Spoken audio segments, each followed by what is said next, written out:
MD Assam Hossain আপনি লিখেছেন, নাপাক কাপড় ধোয়ার নিয়মটা যদি বলতেন উপকৃত হতাম। আমি ডিশ বা বালতিতে পানি নিয়ে একবার ধুয়ে কাপড় চিপে নেই, আর ডিশ বা বালতি পানি ফেলে দেই, এরকম 3 বার ধুলে কি হবে?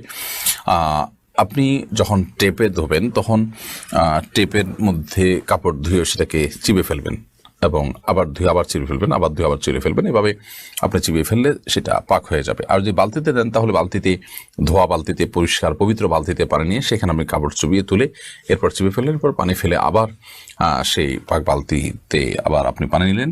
এভাবে আপনি যদি ধোন তাহলে সেক্ষেত্রে কাপড় ফাঁক হয়ে যাবে ইনশাআল্লাহ তাআলা। আর যদি কোথাও নাপাক লেগে থাকে, সে নাপাকটা চলে গেছে, দৃশ্যমান নাপাকটা দূর হয়ে গেছে, আপনি দেখেছেন, সেটার জন্য যতটুকু দরকার যদি একবার ধুয়েও সেটাকে আপনি দূর করে ফেলতে পারেন তাহলে এটা পাক হয়ে যাবে।